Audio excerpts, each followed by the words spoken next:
Bonjour mes amis, je vous fais ce matin cette petite vidéo ici de Conques où je viens de terminer une marche sur le chemin de Compostelle, une marche d'évolution et je vous rappelle que la dernière de l'année est du 17 au 20 septembre au départ de Montpellier vers Saint-Guihem-le-Désert. Alors, que venons-nous chercher ici lors de ces marches qui ne sont pas des compétitions, c'est un pèlerinage non religieux, spirituel, je dirais. Eh bien, nous venons dépasser nos limites pour être heureux. Et c'est un peu ce sujet-là que je voulais aborder légèrement ce matin, dépasser nos limites pour être heureux. Qu'est-ce que cela veut dire concrètement? Eh bien, on ne peut pas être heureux dans un excès de confort. On ne peut pas être heureux dans un excès de sécurité. On ne peut pas être heureux, je dirais, dans, en restant derrière le mur de nos peurs. On ne peut pas être heureux en faisant à peu près toujours la même chose. On ne peut pas être heureux en évitant ce que nous avons envie de vivre. Et là, je crois que c'est très important. Nous avons tous ce qu'on appelle un plafond de verre psychologique à dépasser, physique même. Et c'est ce que nous venons ici chercher. Non pas se mettre en danger, non pas souffrir, aller juste un peu plus loin, dans notre façon de réfléchir, dans notre façon d'interréagir, de communiquer avec les autres. C'est ça ce que nous venons chercher ici, sur Compostelle ou ailleurs, et c'est important. Si nous vivons, si nous sommes dans ce monde, c'est aussi pour aller un peu plus loin, heu que les idées que peut-être nous si notre histoire nous a mis dans la tête, que notre éducation, que notre famille, nos parents, au début nous sommes un peu comme un livre vide et nous prenons des choses de notre famille, de notre histoire, mais à un moment mes amis, nous faisons notre seconde naissance. C'est-à-dire à un moment dans notre vie et quelquefois c'est le mi-temps de notre vie, on peut avoir 30, 40, 50, 60 ans, plus, peu importe. À un moment, on s'arrête. Et ici à Compostelle, c'est ce qu'on vient faire, on s'arrête. On regarde derrière, on ferait un inventaire de ce qui est bien, de ce qui n'est pas bien. On essaye de décider qui on voudrait être, qu'est-ce que l'on voudrait vivre, qui corresponde bien sûr à notre personnalité, à nos valeurs. Et qu'est-ce que je dois faire pour aller vers ce chemin, tout doucement? C'est un chemin très personnel.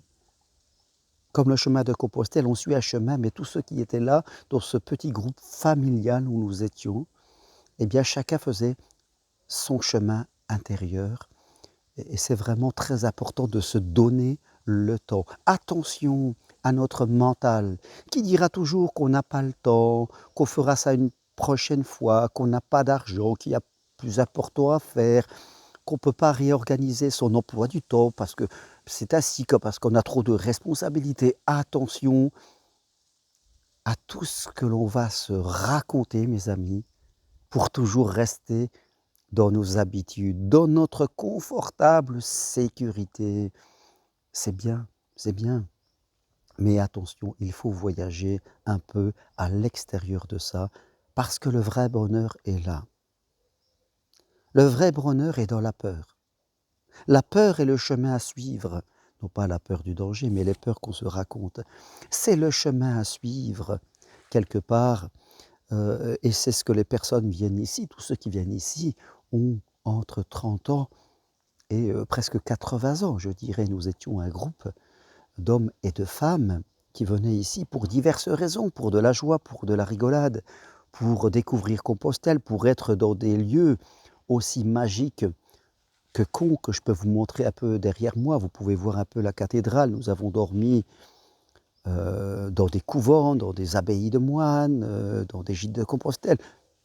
C'est déconnecté, il n'y a pas d'esprit religieux, chacun y met ce qu'il veut, je dirais quelque part. Mais ça nous fait grandir parce que nous rencontrons des gens qui vivent des choses différentes. Et c'est ça qu'il faut venir chercher aujourd'hui. Alors si vous avez envie et que vous êtes dispo, ou que vous faites en sorte que votre calendrier soit disponible du 17 au 20 septembre, où nous serons à Saint-Guilhem-le-Désert. Il suffit juste de venir à Montpellier et de vous laisser guider. Eh bien, venez, venez.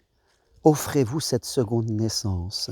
N'écoutez pas votre mental. Venez ici, allez au-delà de votre plafond de verre, parce que le véritable bonheur, le véritable sens de votre vie se situe au-delà de cette limite invisible. Et vous verrez que après, vous pourrez être un passeur de vie qui va emmener aux autres, qui va permettre aux autres, que ce soit vos enfants, votre famille, vos amis ou qui que ce soit, de faire la même chose. Merci à vous les amis. Écrivez-moi si vous voulez avoir des informations sur cette prochaine marche du 17 au 20 septembre ou sur toute autre chose, que ce soit une quête d'amour, une quête d'estime, une quête de vie. Et bien appuyez sur j'aime si vous aimez cette vidéo. Merci à vous, à très bientôt. Au revoir.